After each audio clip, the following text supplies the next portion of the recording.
और उन दिनों को हम लोगों ने याद किया जब साहब और माँ नीलम आनंद दोनों इस धरती पे आए, अपने गुरु शिव की चर्चा के लिए आए, लोगों के बीच बैठे,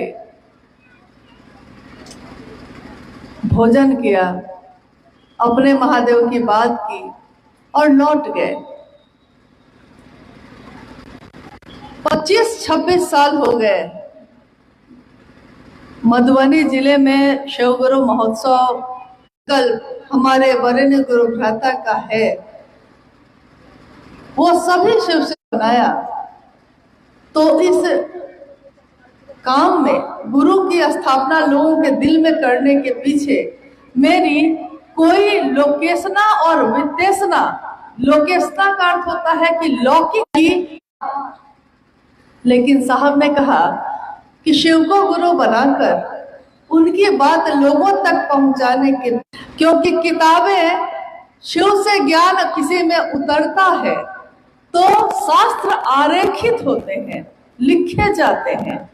किसी व्यक्ति में वो ज्ञान उतरता है तो उसने किताब लिख दी है, लेकिन आग उस व्यक्ति में होती है मानसिक अंधेरा भी है, यानी मन के तल पे भी अंधेरा छाया हुआ है, ज्यादा भारी होता है। कि मन क्या है?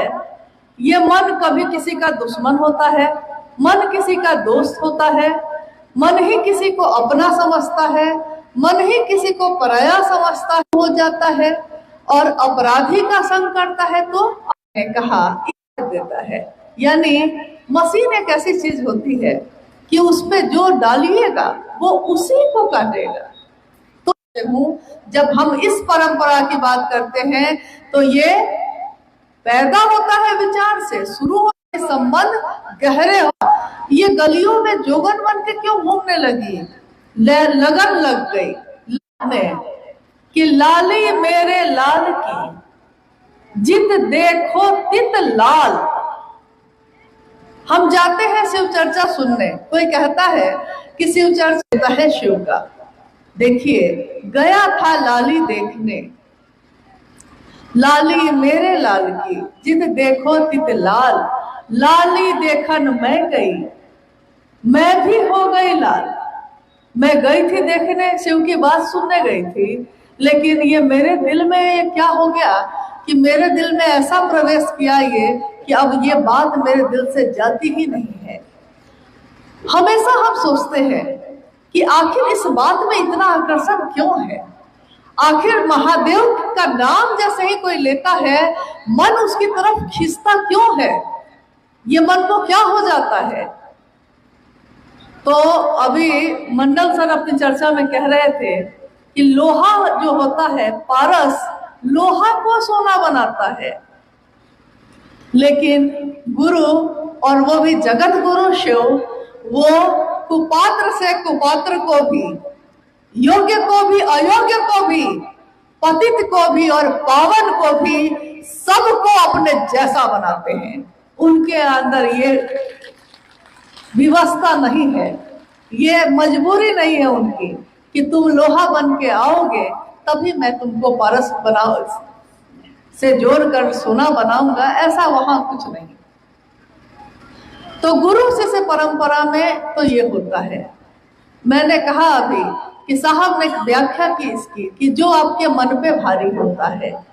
अभी अभी 2 दिन पहले छठ का व्रत गुजरा है। मुझको लगता है बिहार में तो ज्यादातर घरों में छठ व्रत होता है। इस व्रत का नाम ही है महापर्व है ये। यहाँ का रहने वाला व्यक्ति किसी राज्य में जाके अपने जीवन को चलाने के लिए काम कर रहा है। भारत और नेपाल दोनों मिला जुला हुआ ही है यहाँ।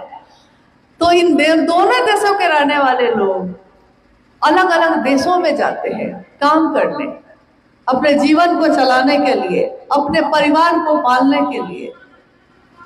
लेकिन आपने देखा होगा कि जैसे ही होगा कि छठ व्रत आ रहा है, टिकट मिले या नहीं मिले, ट्रेन में लटक लटक के भी, लेकिन वो कहाँ लौटता है? अपने घर। वो मुंबई में रह रहा है लेकिन अपने एक गांव के झोपड़ी में आता है वो, क्योंकि वो उसका अपना घर है। और ये पर्व, यानी पर्व का क्या मतलब होता है? पर्व का मतलब होता है उन्नयन, आपका आध्यात्मिक उत्थान, जो आपको ईश्वर की तरफ ले जाए, ऐसा ऐसा कोई अनुष्ठान, उसको पर्व कहते हैं।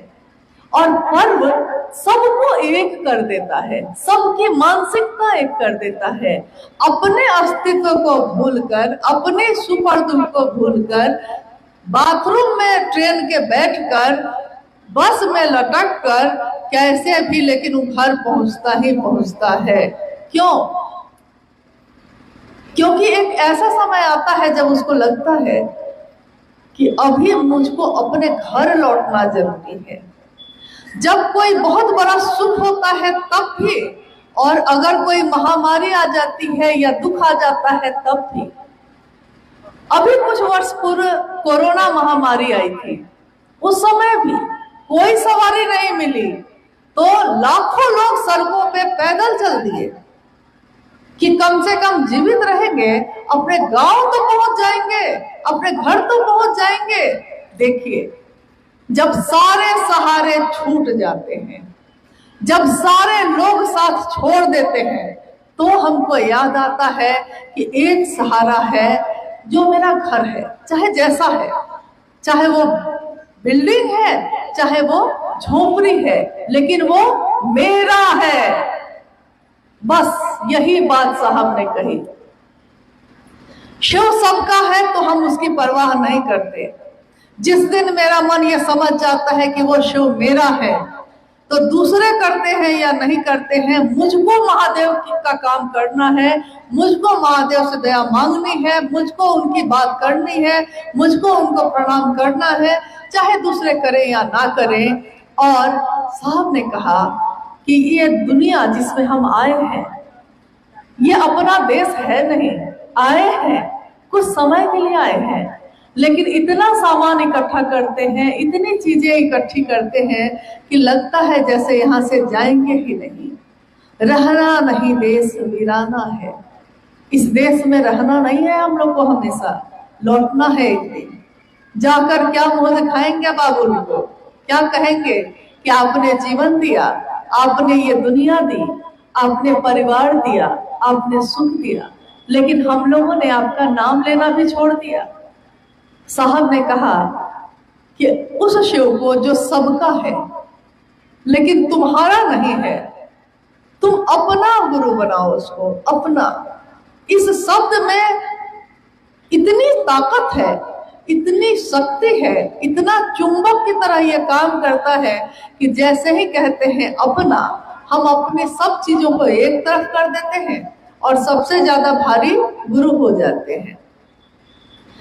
जैसे आपने देखा होगा कि राशन की दुकान पे तराजू रखता है, लोग पूछता है कि कितना किलो चाहिए चावल, तो हम लोग कहते हैं कि आधा किलो चाहिए। तो आधा किलो का वो जो वजन होता है वो रखता है एक तरफ, और एक तरफ वो चावल रखेगा। छोटा छोटा रखता रहता है, लेकिन एक बार में 1 किलो का जब रख देता है तो छोटा छोटा बहुत सामान उधर है, लेकिन 1 किलो वाला जो पलड़ा है वो सबसे भारी हो जाता है, और वो हो जाता है नीचे, और बाकी सब हो जाते हैं हल्के, यानी ऊपर। शिव की शिष्यता भी जब हमारे आपके मन में भारी होती है, तो वो इतनी भारी होती है कि जगत में सबसे ज्यादा भारी हो जाता है शिव, और बाकी सारे रिश्ते हो जाते हैं हल्के। एक तराजू पे आ जाते हैं बाकी सब, और एक पे आ जाता है सिर्फ मेरे गुरु शिव, और वो सबसे भारी हो जाते हैं। अब हम कहेंगे कि क्या इसके लिए हम लोगों ने कोई कर्मकांड किया है, कोई मंत्र का जप किया है, कोई तंत्र का प्रयोग किया है, कोई साधना उपासना की है? तो हम लोगों ने इसके लिए कुछ नहीं किया, हम लोगों ने कुछ नहीं किया। ये सारे कांटे और सारे जो कष्ट थे ना, वो हम सब के वर्ण गुरु भ्राता साहब श्री हरिंद्रानंद जी और दीदी नीलम आनंद जी ने खुद पे झेल लिया है। कैसे? आपने सुना अभी शिव शिष्यता की पृष्ठभूमि। पृष्ठभूमि कहते हैं उस चीज को, जब कोई काम सामने दिखता है तो उसके पहले उस काम को करने के लिए जो जो तैयारी होती है वो क्या होती है। यानी शिव को गुरु साहब ने कब माना, क्यों माना, और शिव को गुरु मानकर दुनिया के लोगों को क्या दिया, ये अभी अभी हम लोगों ने सुना है। आपने ध्यान से सुना या नहीं सुना, लेकिन अभी कुछ देर पहले इस पे बात हुई है। 25 वर्ष की उम्र में साहब भैरवानंद जी ने अपने जीवन को मुड़ के देखा। हम कहते हैं उसको सिंहावलोकन, यानी एक जंगल का राजा शेर जब जंगल से बाहर निकलता है तो वो मुड़कर अपने जंगल को निहारता है। उस नजर को कहते हैं सिंहावलोकन, यानी सिंह के द्वारा देखने का तरीका। उसने जो देखा है, साहब भैरवानंद जी ने अपने जीवन को मुड़ के देखा। उस समय 12 वर्ष की उम्र से उन्होंने चमत्कार की चाह में या अनजाने रहस्य को जानने की चाह में अनेक लोगों को गुरु बनाना शुरू किया। 14 वर्ष बीत गए उनके इसी में। 14 वर्षों तक वो अलग अलग गुरु के पीछे भटकते रहे और आरा के गांगी शमशान में 1974 में उस एक क्षण में, एक पल में उन्होंने अपने जीवन को देखा कि ये मैंने क्या किया है, मेरे जीवन में मुझको क्या मिला। 14 वर्षों से मैं क्या, उन्होंने क्या नहीं किया। शमशान साधना की, कब्रिस्तान साधना की, तंत्र में जो दुनिया में जो तंत्र मंत्र चलते हैं उनका प्रयोग किया, सब कुछ किया। लेकिन ये सब करने के बाद उन्होंने समझा, उनको बोध हुआ, ये समझ आई कि इन चीजों में कुछ भी रखा नहीं है, कुछ भी हासिल नहीं, कुछ भी नहीं मिला। और उनके मन में जो उन्होंने अपने बचपन से अपने घर में सुना था, अपने माता पिता के द्वारा। देखिए, माता पिता की भूमिका भी बहुत बड़ी होती है इसमें, क्योंकि एक बचपन में एक बच्चा जो सुनता है, बड़े होके उसके जीवन में कब वो पुष्प बन के खिलता है पता ही नहीं चलता। साहब भैरवानंद जी के मन में उस समय ये श्लोक, ये पंक्ति गूंज उठी, गुरुर ब्रह्मा गुरुर विष्णु गुरुर देवो महेश्वर, गुरु साक्षात पर ब्रह्म तस्मै श्री गुरुवे नमः। ये बच्चे भी पढ़ते हैं स्कूल में, घरों में श्लोक में गाए जाते हैं, पूजा में इसका प्रयोग किया जाता है। लेकिन उस समय उनके मन में अचानक ये आवाज, ये बात गूंज गई। उन्होंने कहा कि गुरु के बारे में कहा जाता है कि गुरु में ब्रह्मांडी शक्ति होती है, गुरु में वैष्णवी शक्ति होती है, गुरु में संहार करने की क्षमता होती है, गुरु साक्षात पर ब्रह्म। पर ब्रह्म मतलब परम सत्ता जो है, परम का भी जो परम है, काल का भी जो काल है, अघोर से भी जो अघोर है।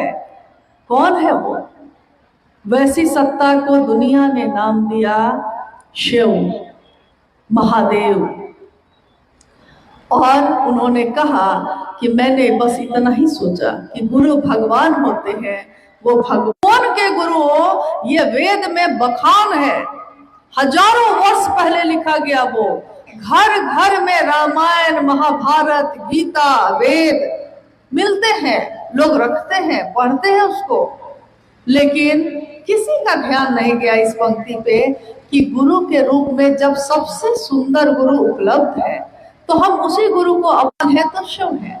ये सारी चीजें लिखी हैं, संभवे गुरुवे नमः, सब चीजें लिखी हैं। लेकिन साहब को आश्चर्य हुआ कि दुनिया के लोग सब कुछ जानते हुए भी क्यों इस बात को नहीं समझ सके कि जब सबसे सुंदर चीज उपलब्ध है उसको छोड़कर कहाँ जा रही है। ये उसी के नाभि में है, लेकिन उसको नहीं पता है और ना कोई उसको आज तक समझा सका है। लेकिन हम सबों के दिल में वो शिव है, उनका बिया है। आज तक किसी ने हम लोगों को समझाया नहीं। आज साहब हरिंदरानंद जी ने जब समझाया है और कैसे कैसे समझाया है। अभी मंडल सर ने कहा ना कि 20 साल पहले जब वो विद्यार्थी थे और उनकी पहचान थी उनसे, उसके बाद वो चले गए, ये भी कॉलेज में पढ़ाते रहे। 20 वर्ष बीत गए। जब इनके घर जा रहे थे, साहब ने उनको कहा कि साहेबगंज में एक व्यक्ति है, और नाम बताया इनका कि रामेश्वर मंडल सर होंगे, उनको खबर करिएगा कि अगर उनको कुछ मिल गया है तो ठीक है, और नहीं मिला है तो वो मुझसे आकर मिले और शिव को अपना गुरु बनाए। 20 वर्षों तक ये स्मृति में थे। स्मृति में यानी साहब हरिंदरानंद जी के दिमाग में ये थे, या वैसे सारे लोग जो आज शिव से हैं। एक घटना बताते हैं आपको, क्योंकि समय कम है, लेकिन तब भी हम लोग रांची में बैठे थे कुछ वर्ष, 2-3 वर्ष पहले की बात है, लगभग 3 वर्ष पहले की। रांची में साहब हरिंदरानंद जी बैठे हैं, हम सभी शिव के शिष्य वहां बैठे हैं और बातचीत हो रही है। साहब ने कहा कि एक बात मैंने महादेव से कही, तो महादेव ने कहा कि मैं तुमको जानता हूं, मैंने तुमको कहा है, मैं तुमको जानता हूं। मतलब ये काम अब तुमको करना है, कैसे करोगे तुम करो, मैं तुमको जानता हूं, मैंने दूसरे को नहीं कहा है, तुमको कहा है। साहब ने कहा कि मेरे टीवी में महादेव दिखते हैं, अब आपके टीवी में दिखते हैं कि नहीं दिखते हैं हमको क्या पता, मेरे टीवी में दिखते हैं। तो मेरे महादेव ने कहा कि मैं तुमको जानता हूं। और एक पंक्ति भी साहब ने जो लिखी है किताब उसकी है कि जो शिव के प्रिय हैं, यानी शिव जिनको जानते हैं। तो उस दिन जब साहब ने ये बात कही, बात आई गई हो गई। कल होके फिर हम लोग जब बैठे थे, साहब ने सबसे पूछा, उस दिन जितने लोग वहां उपस्थित थे उन लोगों से पूछा कि आप कुछ ऐसा करिए कि महादेव आपको जाने, क्या करिए। सब कोई अपनी अपनी बात कह रहे थे, क्या करना चाहिए। तो महादेव का काम करिए, महादेव से दया मांगिए, यही चर्चा चल रही थी। तो मुझको याद आया कि साहब ने एक दिन कहा था, पिछले दिन कहा था कि शिव ने कहा है कि मैं तुमको जानता हूं। तो मैंने उनसे पूछा, देखिए ये बात बहुत महत्वपूर्ण है। मैंने साहब से पूछा कि महादेव ने कहा है कि वो आपको जानते हैं। उन्होंने कहा हाँ। मैंने उनसे पूछा कि आप हम लोगों को जानते हैं। साहब ने कहा बिल्कुल, एक जन्म का रिश्ता ये तो है नहीं, ये तो सदियों से जन्म जन्म का रिश्ता है। मतलब ऐसा थोड़ी है इस जन्म में, आज जो शिव से है इस जन्म में मिले हैं मुझको, लेकिन हम लोगों का रिश्ता तो सदियों सदियों से है। मैंने उनको कहा आप जानते हैं ना, और महादेव आपको जानते हैं, तो मामला ठीक है, क्योंकि आपको महादेव जानते हैं और आप हम सबों को जानते हैं, तो महादेव भी हम सबों को जानते हैं, क्योंकि हमको आप जानते हैं। साहब हंसने लगे। उन्होंने कहा कि अरे हम ही से चालाकी है, हम ही से चालाकी हो रही है। लेकिन बात कितनी महत्वपूर्ण है कि जिनके कारण आज हम सब शिव के शिष्य हैं, जिनके कारण आज शिव की शिष्यता हमारे दिलों में धड़क रही है, उनको ये दुनिया हमेशा याद करती रहे, कृतज्ञ रहे, एहसान मानती रहे। क्योंकि अपनों की चिंता तो हम सबको सताती है, लेकिन अपनी यात्रा हम भूल जाते हैं। शिष्यानुभूति की ये पंक्ति है जो साहब हरिंदरानंद जी ने 1990 में लिखा था। अपनों की चिंता हमें सताती है, लेकिन अपनी यात्रा विस्मृत हो जाती है। यानी हर व्यक्ति की अपनी यात्रा है। अभी जब हम लोग यहाँ बैठे थे, जब चर्चा चल रही थी, तो मंडल सर ने धीरे से कहा कि 95% से ज्यादा गुरु बहनें हैं यहाँ, मतलब महिलाओं की संख्या कितनी ज्यादा है। तो मैंने उनको कहा कि शिव की शक्तियां जाग गई है सब। शिव ने सबको जगा दिया है, सोए हुए जीवन को भी जगा दिया, पत्थर को भी बोलना सिखा दिया। बिहार की एक घटना है, शिव की शिष्यता ने हम लोगों को क्या दिया है, शिव को गुरु बना के हमने क्या पाया है, पूजा कैसे होनी चाहिए हमने समझ लिया है। हमने जान लिया है कि शिव का प्राण मंत्र है नमः शिवाय। कोई भी पूजा, कोई भी कर्मकांड हम नमः शिवाय का प्रयोग करके कर सकते हैं। तो हम लोगों ने जान लिया है, शिव जो सिखाते हैं वो भी हम लोग उस रास्ते पे सब चल रहे हैं और एक दूसरे से समझ भी रहे हैं, जान भी रहे हैं। लेकिन अपनी अपनी यात्रा है ये, सबके साथ रहते हुए भी हर व्यक्ति अकेला है, कोई किसी के साथ नहीं। साथ दिखते हैं, होते नहीं हैं। एक दिन साहब ने ये कहा था कि आज भी मैं अकेला हूं, कोई मेरा सहयात्री नहीं, कोई मेरा सहयोगी नहीं। और उनकी पंक्ति है, आपने शायद पढ़ी होगी कि जमाने में जब तलक अपना जीना होना है। जमाने में मतलब इस दुनिया में, साहब कह रहे हैं कि इस दुनिया में जब तक मुझको जीना है, जब तक ये जीना होना है, तुम्हारी चोटें होनी है, हमारा सीना होना है। यानी ये दुनिया चोट देती है, चोट पे चोट देती है, लेकिन मेरा सीना भी सामने हाजिर रहता है, क्योंकि ये चोटें बहुत कम है और मेरे गुरु शिव की दया उससे बहुत बड़ी है। मरहम लगा देती है तुरंत, चोट पे घाव के निशान नहीं हो पाते।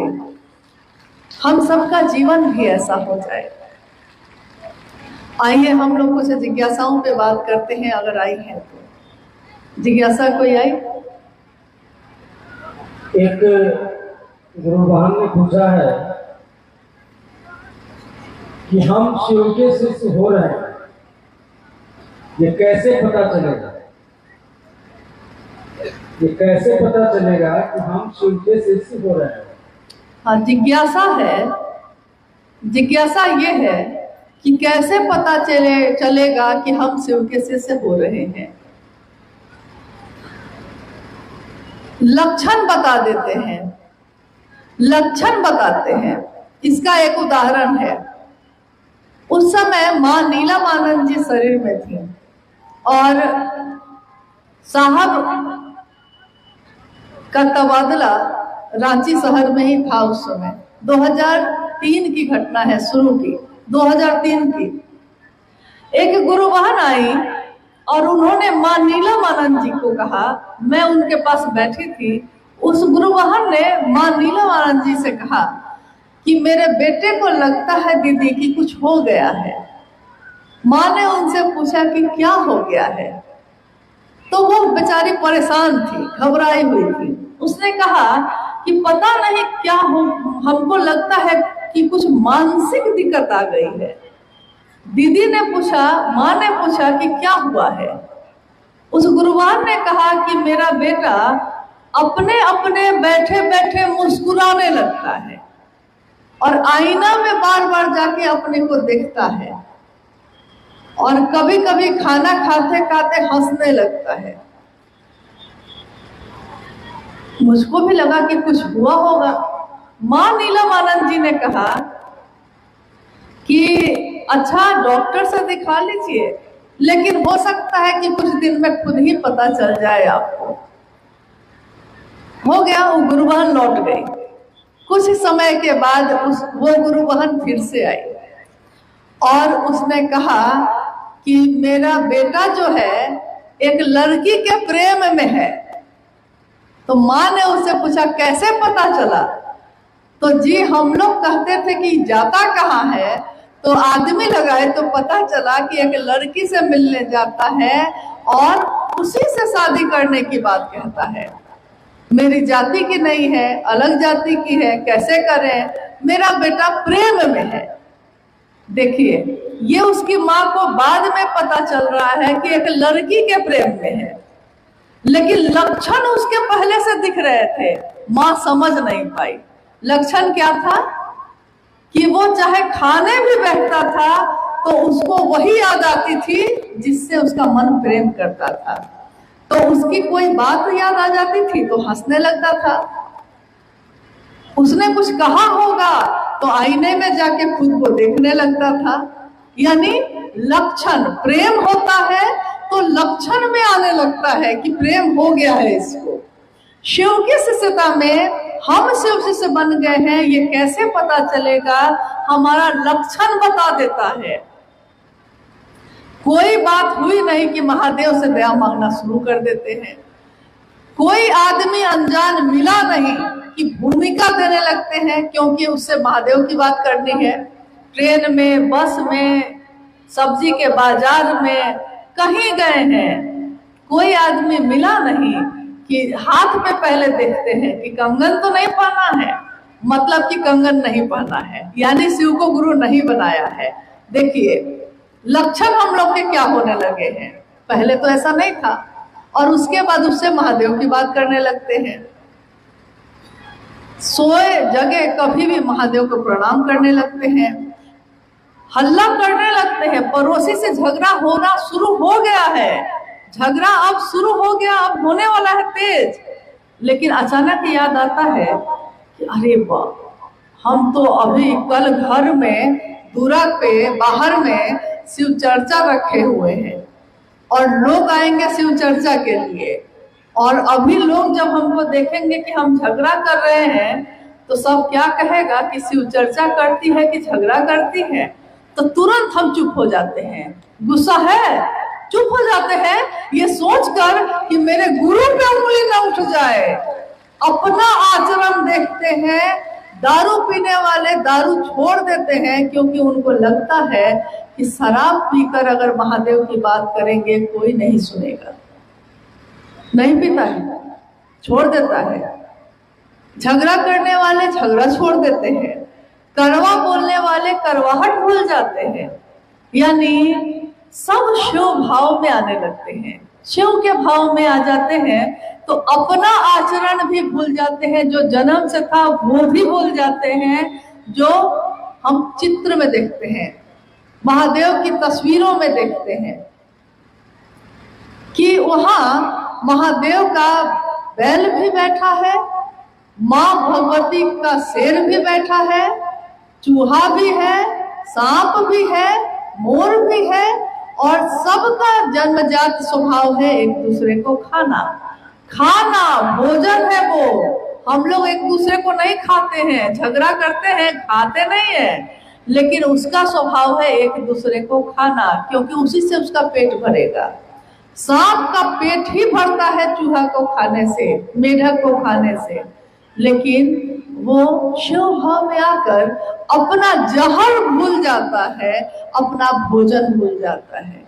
शेर का काम ही है, उसकी भूख ही मिटती है, मांस नहीं खाएगा तो जिएगा नहीं, लेकिन भूल जाता है महादेव के बसहा के साथ प्रेम से, समभाव से बैठा है।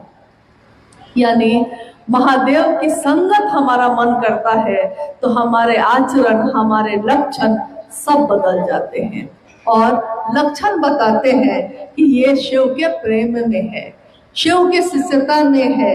शिव की शिष्यता जागरण है, क्रांति नहीं। क्रांति का अर्थ होता है कि कोई एक चीज है उसको बदल के दूसरी चीज को ले आए हैं, लेकिन जागरण का अर्थ होता है कि जो आपके अंदर है, सोया हुआ है, वो जग गया है, वो सजग हो गया है, देखने लगा है अपने आप को, अपनी यात्रा को, अपने जीवन को, अपने मन को। तो शिव की शिष्यता में शिव से हम कैसे होंगे, हमारे लक्षण बताने लगते हैं। बैठ जाइए, जिनको जहां जगह मिल रहा है बैठ जाइए, लेकिन अभी भी काम बहुत बाकी है। अभी थोड़ी देर पहले कुछ गुरु भाई जो है पानी की बोतल यहाँ बांटने लगे, तो मैंने देखा कि जैसे ही शिव चर्चा चल रही थी लेकिन जैसे ही पानी का बोतल बांटने लगा, सब पानी के बोतल के लिए हड़बड़ा गए। तो मुझको लगा कि अभी अभी 2 दिन का उपवास करके सब कोई उठा होगा। उस दिन 2 दिन का उपवास कैसे किया था? वो तो भोजन भी नहीं किया था, पानी भी नहीं पिया था, और अभी 4 घंटा पानी नहीं मिलेगा तो क्या दिक्कत है? कोई दिक्कत नहीं। लेकिन मन तुरंत भागता है, मन की यही आदत है। आप जा रहे हैं महादेव की तरफ और पानी का बोतल आया है तो ध्यान चला गया पानी के बोतल पे। मन ऐसे ही भटकता है, इतना ही चंचल है। सोचिए, इतने चंचल मन को शिव की तरफ बांध कर ले चलना सामान्य बात नहीं है, साधारण बात नहीं है, और ये किसी सामान्य आदमी की बात नहीं है। आई और कुछ है? साहब श्री शिष्यानुभूति में लिखते हैं कि शिव के शिष्य होने के लिए अस्थाई शिष्य भाव अनिवार्य है। इस पंक्ति को समझाने का प्रयास किया।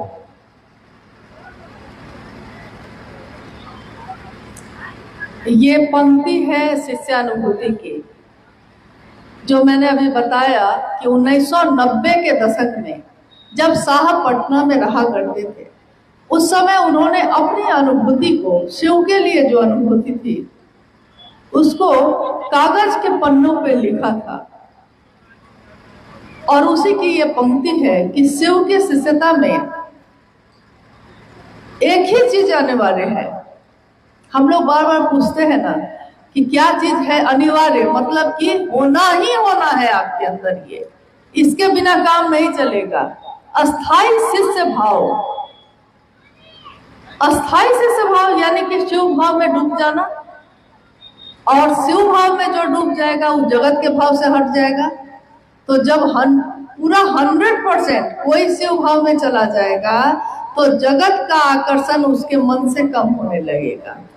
जैसे कभी कभी हम लोगों के साथ भी ऐसा होता है, लकड़ी के चूल्हा पे खाना चढ़ाए हुए हैं, लकड़ी उसमें डाल रहे हैं, चूल्हा पे खाना चढ़ा हुआ है, और लकड़ी डालते डालते बैठ के, खाना चढ़ा हुआ है, हम बैठे हैं और मेरे मन में अचानक किसी का ध्यान आ जाता है। किसी का हो सकता है, वो बेटा का भी हो सकता है, जिसको प्रेम करते हैं उसका भी हो सकता है, कोई ऐसी बात भी हो सकती है जिससे मन बहुत दुखी है, तो मन उसी में डूब गया एकदम। और दूध जो चढ़ा हुआ है, पूरा दूध गिर गिर के पूरा चूल्हा पे गिरा जा रहा है और मेरा ध्यान नहीं है। अचानक कोई तीसरा आदमी आके कहता है कि अरे अरे बैठल छी अपने, देखियो तो की होले, दूध गिर गए। तो हम कहते हैं कि अरे क्या हुआ, हमको हुआ है? आपके साथ ऐसा कभी हुआ है? तो हम कहते हैं कि अरे की भले, तो कहे कि मन किसी के ध्यान में चला गया। मन किसी के ध्यान में जाएगा तो पता चलेगा कि जो हम कर रहे हैं जगत में, हम उसको भूल जाते हैं। जिस दिन शिव भाव में पूरी तरह चला जाएगा तो शिव ही हो जाएगा, जगत को भूल जाएगा। लेकिन ज्यादा से ज्यादा हो सके इसकी कोशिश करनी है। अस्थाई पूरी तरह होना बहुत कठिन है, संभव नहीं है, लेकिन ज्यादा से ज्यादा हो सके ये हो सकता है। और इसका आकलन करने के लिए साहब ने कहा कि आप अपने मन को ही थर्मामीटर बना लीजिए। मन से समझ लीजिए कि कितनी देर आपका मन महादेव पे टिकता है। अगर दिन में 1 घंटा, 5 मिनट, 2 मिनट भी टिकता है, और सब मिला के अगर 4-5 घंटा भी, पूरे 24 घंटे में अगर इतना भी आपका मन शिव भाव में रहता है तो ठीक है, कोई दिक्कत नहीं है। क्योंकि जगत में रहना है, जगत की चीज को भी देखना होगा और महादेव के ध्यान में भी रहना होगा। तो अनिवार्य एक ही चीज है, अस्थाई शिष्य भाव, लेकिन ये गुरु की दया से ही होगा। शिव की शिष्यता गुरु की दया के आश्रय में ही अंकुरित, पल्लवित और पुष्पित होती है।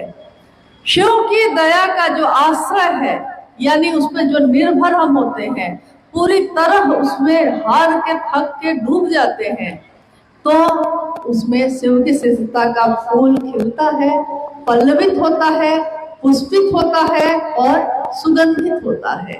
लेकिन गुरु की दया के आश्रय में जाना बहुत कठिन है, हम निर्भर नहीं हो पाते। कहा गया है, साहब ने अपनी किताब में भी लिखा है और चर्चाओं में भी कहा है कि निर्भर तब निर्भय, शिव गुरु के रूप में अभय वर देते हैं। अभय का वर मतलब कि पूरी तरह निभ्रांत, आप पूरी तरह अपने मन को महादेव के मन जैसा करके इस जगत में चल सकते हैं, लेकिन इसके लिए निर्भर होना पड़ता है पूरी तरह एक ही जगह पे। एक निष्ठता और समर्पण सर्वोपरि है।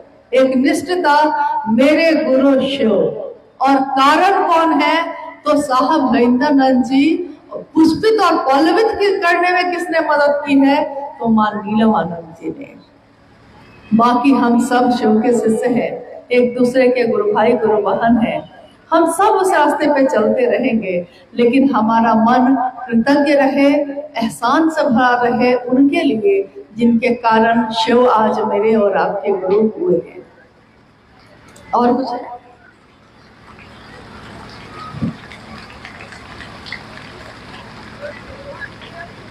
एक आखिरी जिज्ञासा है, शिव की शिष्यता में हम लोगों को माली बनकर चलना है या मालिक बनकर? शिव की शिष्यता में माली बनकर चलना है? माली समझे आप लोग? शिव की शिष्यता में हम सभी शिव शिष्यों को माली बन के चलना है कि मालिक बन के चलना है? शिव की शिष्यता का मालिक कौन है?